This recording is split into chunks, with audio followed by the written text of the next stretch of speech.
नमस्कार, मी अमृता आकाश. आरोग्यम धनसंपदामध्ये आपलं स्वागत. आरोग्यम धनसंपदामध्ये आज आपण IVF मधील नवकल्पना या विषयावर माहिती घेणार आहोत आणि आपल्याला मार्गदर्शन करण्यासाठी आपल्या सोबत आहेत डॉक्टर शिल्पा सापळे.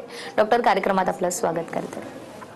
विषयाला आपण सुरुवात करणार आहोत त्या अगोदर आपण डॉक्टरांची ओळख करून घेऊयात. डॉक्टरांनी मुंबईतील GMC JJ रुग्णालय समूहातून MD केलंय. त्यानंतर त्यांचं UK मधून IVFचं प्रशिक्षण पूर्ण झालंय. गेल्या 18 वर्षांपासून त्या उत्कृष्ट परिणामांसह प्रजनन तज्ञ म्हणून सराव करत आहेत. प्रजनन क्षमतेच्या सर्व बाबी त्या बारीक-सारीक पद्धतीनं हाताळतात आणि प्रजनन प्रक्रियेमध्ये त्या तज्ञ देखील आहेत. त्यांनी प्रजनन क्षमता वाढवणाऱ्या एंडोस्कोपिक शस्त्रक्रिया, विशेषतः भूल न देता गर्भाशयाची चाचणी व निदान यावर कार्य केलंय. त्यांनी जोडप्यांवरील नैतिक उपचारांवर विश्वास ठेवलाय आणि सुरक्षितता ही त्यांची प्राथमिकता आहे. अनुक्रमित जर्नल्समध्ये देखील त्यांची कित्येक प्रकाशनं आहेत आणि त्यांनी राष्ट्रीय व आंतरराष्ट्रीय भाषणं दिली आहेत. त्यांचा या क्षेत्रातील अलीकडील विकास आणि संशोधनात अद्यावत राहण्यावर देखील विश्वास आहे. सध्या डॉक्टर शिल्पा सापळे मुंबईच्या ART फर्टिलिटी इथे वरिष्ठ प्रजनन विशेष तज्ञ म्हणून कार्यरत आहेत. तर आज आपण वंध्यत्वाच्या उपचारासाठी नवीन उपचार पर्याय आणि IVF बद्दल त्यांच्याशी चर्चा करणार आहोत. तर सगळ्यात आधी IVF प्रक्रिया म्हणजे नेमकं काय? IVF किंवा ICSI हे जे तंत्रज्ञान आहे ह्याच्यात आपण स्त्री बीजांडांना पुरुष शुक्राणू ह्याच्याबरोबर लॅबमध्ये एकत्रित केलं जातं.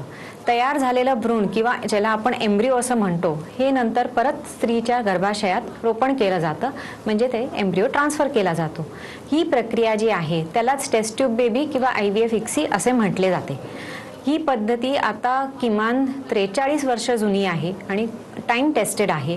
त्याचे रिझल्ट्स चांगले आहेत आणि सध्या इव्हॉल्विंग ब्रांच असं आपण म्हणू शकतो, कारण ह्या बाबतीत अजून नवीन शोध लागून अजून त्याच्यात इम्प्रूव्ह सक्सेस देण्याचे प्रयत्न नियमित चालूच आहेत. अगदीच जसं तुम्ही IVF म्हणजे काय सांगितलं किंवा वंध्यत्वावर खरं तर यशस्वीरित्या मात करण्यासाठी आणि उपचार करण्यासाठी IVF तंत्रज्ञानाचा वापर केला जातो. मात्र या उपचार पद्धतीतही आता नवीन तंत्र येत जातात आणि त्यामध्येच कुठेतरी अत्याधुनिक आपण म्हणू शकतो उपचार प्रणाली वापरली जाते. तर याबद्दल काय सांगाल? हो, नक्कीच. जसं मी म्हटलं की ही आता इव्हॉल्विंग ब्रांच आहे आणि आता आपण काही विशिष्ट गोष्टी अशा आपल्या निर्धारात येतात. जसं की काही उदाहरणं मी सांगते. एकतर स्त्रियांना ह्यासाठी घेणारे जे इंजेक्शन्स असतात ते भरपूर सेफ आणि चांगल्या क्वालिटीचे आपल्याला मिळतात. स्त्रिया ह्या स्वतः घेऊ शकतात. त्यांना डॉक्टर किंवा नर्सची गरज पडत नाही. ते स्वतः या ट्रेनिंग करून इंजेक्शन्स घेऊ शकतात. IVFच्या प्रक्रियेमध्ये जे स्पर्म सिलेक्शन असतं, म्हणजे ज्याच्यात आपण चांगले शुक्राणू आपल्याला मिळण्यासाठी आपण काही विशिष्ट पद्धती जसं स्पर्म सॉर्टर किंवा पिक्सी किंवा स्पर्म मॉर्फॉलॉजी, आता तुम्हाला या डायग्राममध्ये दिसेलच की आपण ते स्पर्मचे जेवढे जास्त डिटेल्स करून चांगला स्पर्म निवडू तेवढं आपल्याला चांगलं भ्रूण तयार होतील. परत आता जे कल्चरिंग सिस्टम आहे, म्हणजे जेव्हा आपण हे भ्रूण तयार करतो तेव्हा ते एक इन्क्युबेटरमध्ये ठेवलं जातं. या इन्क्युबेटरमध्ये व्यवस्थित प्रकारे त्याला तापमान मिळतं, त्याच्यात गॅसेस दिले जातात आणि त्याच्यात चांगलं मीडिया दिलं जातं. तर ह्या तिन्ही गोष्टींमध्ये भरपूर ॲडव्हान्सेस आता आले आहेत. पूर्वीचे जे कल्चर सिस्टम होते त्याच्यात आपण बऱ्याच पेशंटचे एम्ब्रिओज एका सिंगल पेटीमध्ये म्हणजे चेंबरमध्ये आपण ठेवायचो. त्यामुळे काय व्हायचं की जेव्हा आपण चेक करायला जातो आणि एका पेशंटचे आपण एम्ब्रिओज एक्सपोज करतो तर दुसऱ्या पेशंटचे पण टेम्परेचर आणि हवामानात तफरता निर्माण होऊ शकते. तर यासाठी आता जे नवीन सिस्टम्स आहेत त्याच्यात G210 म्हणजे आपलं केस सिस्टम्सचं सिंगल इन्क्युबेटिंग चेंबर्स असे येतात, ज्याच्यात एक पेशंटचा एका वेळी सिंगल चेंबरमध्ये कल्चरिंग करू शकतो. त्यामुळे हे सगळे इफेक्ट्स न होता चांगल्या तऱ्हेचे एम्ब्रिओज आपण निर्माण करू शकतो. अजून एक नवीन डेव्हलपमेंट म्हणजे एम्ब्रिओस्कोप. आता एम्ब्रिओस्कोप म्हणजे हे जे कल्चर सिस्टम आहे यात एक कॅमेरा फिट केला जातो आणि तो कॅमेरा दर 15 मिनिटाला एम्ब्रिओजचे पिक्चर्स घेतो. 5 दिवसाच्या कालावधीत जसा हा एम्ब्रिओ डिवाइड होतो, जसं त्याच्या पेशी वाढतात ते आपल्याला 5 दिवसानंतर व्यवस्थितरित्या स्टडी करून चांगला एम्ब्रिओ कोणता आणि त्याच्यातनं प्रेग्नन्सी होण्याचे काय चान्सेस आहेत हे आपल्याला कळतं. आणि आर्टिफिशियल इंटेलिजन्स म्हणजे त्याच्यात काही असे अल्गोरिदम्स राहून हे डिड्यूस केलं जातं. ह्या मागे खूप आता रिसर्च चालू आहे आणि नक्कीच काही वर्षांमध्ये आपल्याला ह्याच्यात जास्त क्लॅरिटी आणि जास्त सुधारणा मिळेल. अगदीच. अद्ययावत तंत्रज्ञानाचा कुठेतरी वापर केला जातो आणि त्यामुळेच IVFचा सक्सेस रेट देखील आपल्याला पाहायला मिळतो. मात्र स्त्रियांच्या बाबतीत कुठेतरी जीवनशैली बदलत चालली आहे आणि त्यामुळेच PCOD हा त्रास अलीकडच्या काळात अनेक स्त्रियांना होतो. तर PCOD वर देखील कशा पद्धतीने उपचार केले जातात आणि त्यात देखील काही नवीन उपचार पद्धती आली आहे का? PCOD म्हणजे पॉलिसिस्टिक ओव्हेरियन डिझीज. आता हा नुसता असा नाही आहे की ओव्हरीमध्ये काही सिस्ट झाले आहेत किंवा मोठ्या झाल्या आहेत, पण ह्याच्यामध्ये वेगवेगळे फॅक्टर्स असतात ज्याच्यामुळे स्त्री ज्या टाईमला ती वयांमध्ये आलेली असते आणि रजोनिवृत्तीपर्यंत तिचा जो टाईम गॅप असतो ह्यात काही ना काही प्रॉब्लेम्स जे आहेत PCODमुळे असू शकतात. जेव्हा PCOD महिला ला फर्टिलिटी इश्यूज म्हणजे प्रजनन शक्ती तिची कमी होते आणि त्यासाठी तिला ट्रीटमेंटसाठी येते, तेव्हा तिला आम्ही लाईफस्टाईल इम्प्रूव्हमेंट करायला सांगतो. म्हणजे व्यवस्थित BMI मध्ये तिचं वजन असायला हवं, त्यासाठी काय खाणं, कशा रीतीने ते एक्सरसाइज करणं, आपल्या शरीराच्या गरजाप्रमाणे काय रिक्वायरमेंट आहे ते व्यवस्थित टेलर मेक करूनच मग ट्रीटमेंट पुढे चालली जाते. अशा पेशंटमध्ये एकदा हे करेक्शन झालं की त्यानंतर मग गोळ्या किंवा इंजेक्शनने बीजअंड्यांची ग्रोथ करण्यात आपण यशस्वी होऊ शकतो आणि या महिला नैसर्गिक पद्धतीने प्रेग्नंट होऊ शकतात. क्वचित अशा महिलांमध्ये जर काही त्यांच्या पुरुष पार्टनरमध्ये काही असे फॅक्टर्स असतील ज्याच्यामुळे स्पर्म्स एकदम चांगल्या क्वालिटीचे नसतील किंवा त्यांचे जे पिशवीच्या बाजूला ज्या नसा असतात म्हणजे आपण ज्याला फॅलोपियन ट्यूब्स म्हणू त्यांच्यामध्ये काही प्रॉब्लेम असेल तर या पेशंट्समध्ये IVF ICSIची ट्रीटमेंट लागू शकते. पण बाकी 80% या महिला प्रेग्नन्सी सहजरित्या आपण तयार करू शकतात. अगदीच. आणि IVF मध्येच फ्रीजिंग देखील केलं जातं. नेमकी फ्रीजिंग ही ट्रीटमेंट कशी केली जाते आणि नेमकी ती कशासाठी होते? फ्रीजिंग म्हणजे आपण जे आता पद्धती वापरतो त्याला आपण विट्रिफिकेशन असं म्हणतो. आता ही विट्रिफिकेशन म्हणजे ते जेव्हा आपण हे टिश्यूज म्हणजे स्त्रियांचे बीज, एग्ज, स्पर्म्स पुरुषांचे आणि एम्ब्रिओज म्हणजे तयार झालेलं भ्रूण या तिन्ही गोष्टी जे आहेत ते आपण फ्रीज करून ठेवू शकतो. तर हे फ्रीज करून आईस क्रिस्टल्स न होता ह्याच्यात एक ग्लास सारखं म्हणजे असं काचेसारखं एक बीड तयार होतं आणि हे आपण लिक्विड नायट्रोजनमध्ये -196 डिग्रीजला कालांतरित ठेवू शकतो आणि ज्या वेळेस ह्याची गरज पडते त्यावेळेस आपण हे वापरू शकतो. पुरुषांच्या बाबतीत म्हटलं तर ज्या पुरुष पार्टनर आपल्या वाईफच्या IVF ट्रीटमेंटमध्ये किंवा मग IUI ट्रीटमेंटमध्ये तिथे अवेलेबल नसतात किंवा ज्यांना सॅम्पल देण्यामध्ये काही त्रास असतो अशा पुरुषांना हे स्पर्म फ्रीजिंग करून ते जाऊ शकतात आणि त्यांच्या अनुपस्थितीमध्ये आपण ही ट्रीटमेंट करू शकतो. स्त्रियांमध्ये विशेषतः आजकाल आपण बघतो की 25 ते 32 साधारण 34 वर्षापर्यंत स्त्रिया आपल्या करिअरमध्ये आघाडीवर असतात.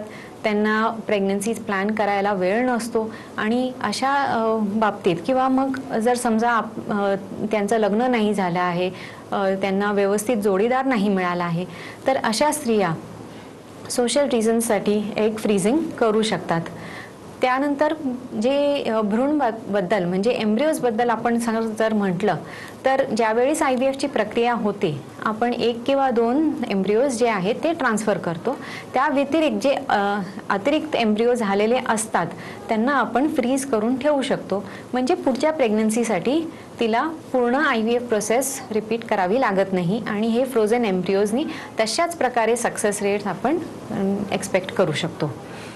तर हे फ्रीजिंगबद्दल हे तंत्रज्ञान फार चांगलं आणि फार उपयोगी झालेलं आहे आणि खूप वेळा जर पेशंटमध्ये काही कॉम्प्लिकेशन्स असतील, तिचे हॉर्मोन्सची लेवल फार जास्त वाढली असेल तर IVFची पूर्ण ट्रीटमेंटमध्ये सगळेच एम्ब्रिओज आपण फ्रीज करतो. त्याला आपण फ्रीज ऑल असं सायकल म्हणतो आणि नंतर मग पाळी आल्यानंतर ज्या वेळेस हे एम्ब्रिओज नॉर्मल रेंजमध्ये येतात त्यावेळेस आपण एम्ब्रिओ ट्रान्सफर प्लॅनिंग करू शकतो. तर जसं डॉक्टर तुम्ही सांगितलं, IVF मधील नवकल्पना असतील किंवा अद्ययावत तंत्रज्ञान असेल, अनेक स्त्रियांना बदलत्या जीवनशैलीमुळे PCOD सारखा त्रास होतो किंवा वंध्यत्वाची देखील समस्या असेल तर स्क्रीनवर तुम्हाला डॉक्टरांचा नंबर दिसतोय, तुम्ही थेट डॉक्टरांशी संपर्क करू शकतात आणि वंध्यत्वावर यशस्वीरित्या मात देखील करू शकतात. तर आतापर्यंत आपण IVF बद्दल बोलतोय, मात्र अलीकडच्याच काळामध्ये कर्करोगाचं प्रमाण देखील वाढत चाललंय. अर्थात एखाद्या रुग्णाला जर कर्करोग झाला तर कुठेतरी त्याची रोगप्रतिकारक शक्ती कमी होते. मग अशा रुग्णाची जेव्हा रोगप्रतिकारक शक्ती कमी होते आणि प्रजनन क्षमता त्याची आपल्याला टिकवून ठेवायची असेल तर यासाठी मग नेमके कोणकोणते उपाय किंवा उपचार केले जातात?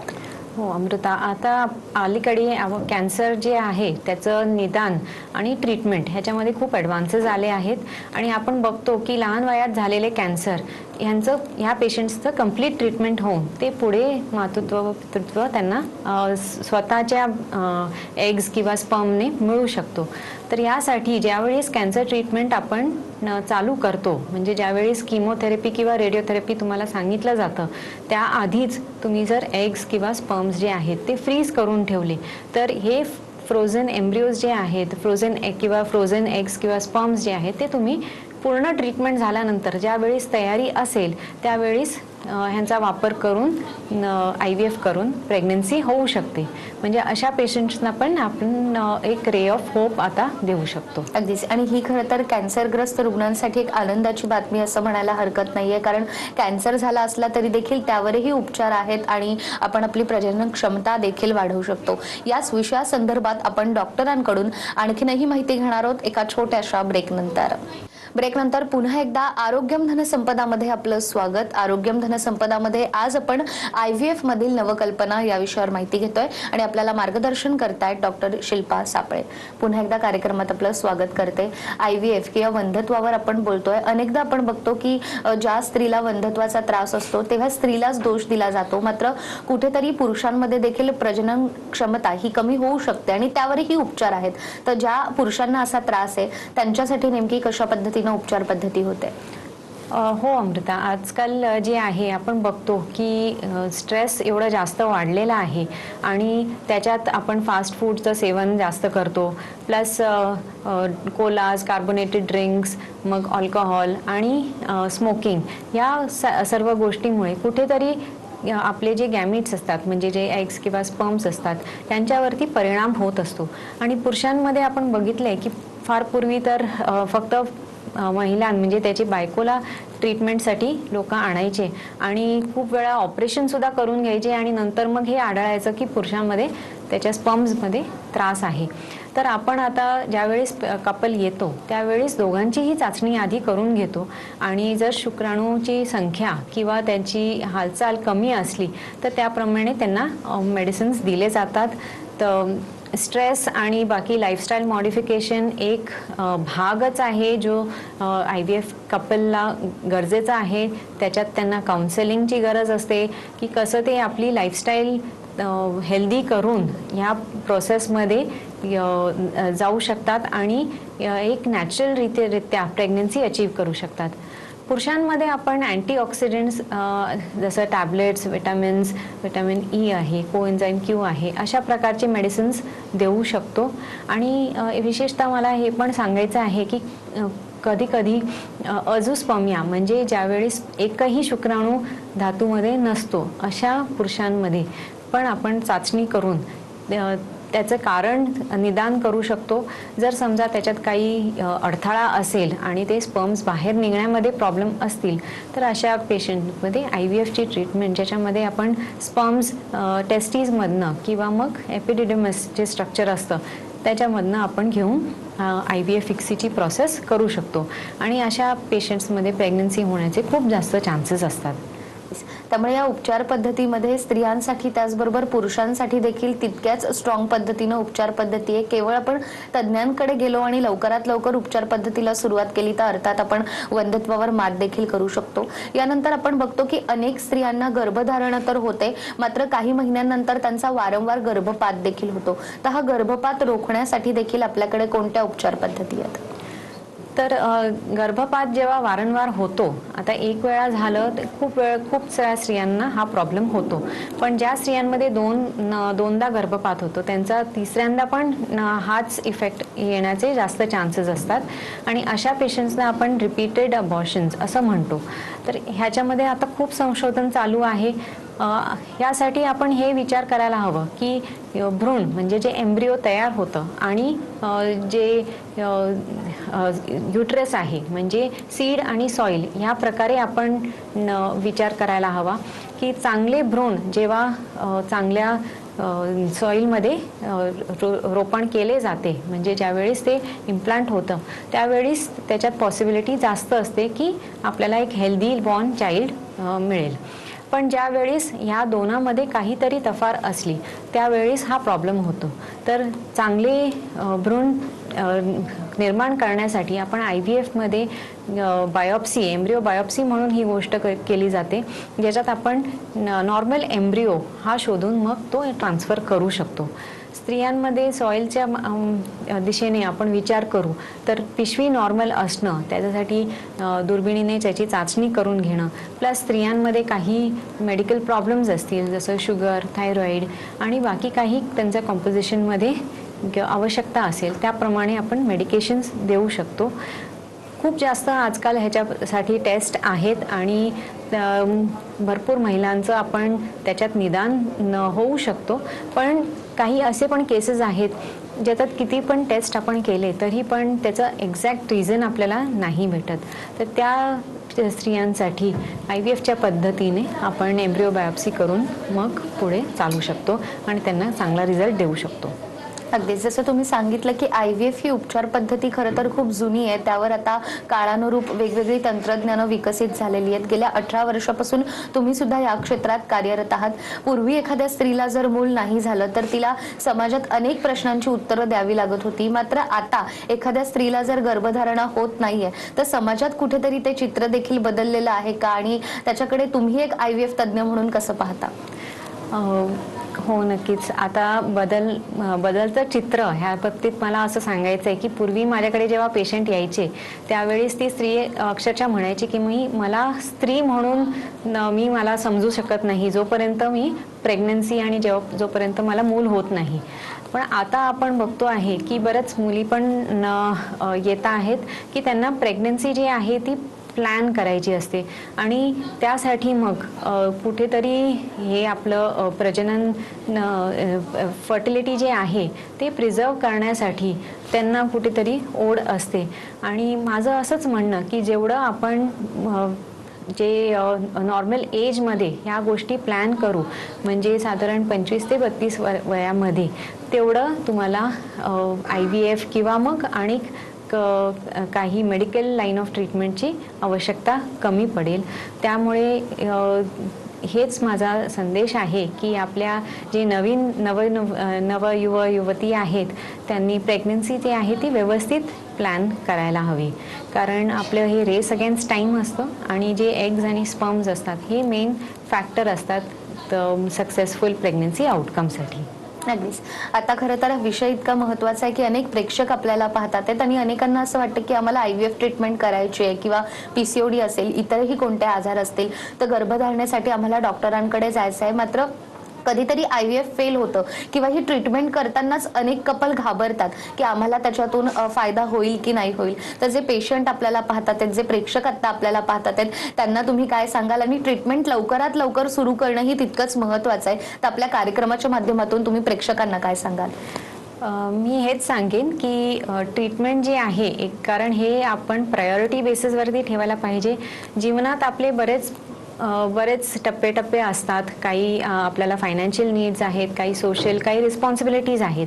पण व्यवस्थित वयात व्यवस्थित प्रेग्नन्सी प्लॅन करणं हे सर्वात महत्त्वाचं आहे आणि हे आपण लक्षात घेतलं आणि आपल्या प्रायोरिटी लिस्टवरती ठेवलं तर ह्याच्यातनं होणारा स्ट्रेस जो आहे तो आपल्याला कमी होईल. त्याशिवाय मला मी हे सुद्धा सांगू इच्छिते की मी आर्ट फर्टिलिटी हे एक इंटरनॅशनल स्तरावरचं फर्टिलिटी सेंटर आहे मुंबईमध्ये आणि BKC मध्ये कन्सल्ट करते.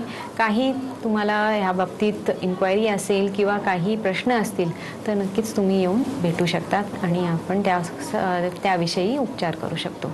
अगदीच. तर आता डॉक्टरांनी सांगितल्याप्रमाणे स्क्रीनवर डॉक्टरांचे नंबर तुम्हाला दिसत आहेत. त्याचसोबत वंध्यत्व असेल किंवा IVF तंत्रज्ञानाविषयी तुमच्या मनात कोणताही प्रश्न असेल आणि तुम्हाला ट्रीटमेंट सुरू करायची असेल तर नक्कीच तुम्ही डॉक्टरांचा सल्ला घेऊ शकता. स्क्रीनवर तुम्हाला नंबर दिसतोय, तुम्ही डॉक्टरांशी केव्हाही संपर्क करू शकता आणि लवकरात लवकर ट्रीटमेंटही सुरू करू शकता.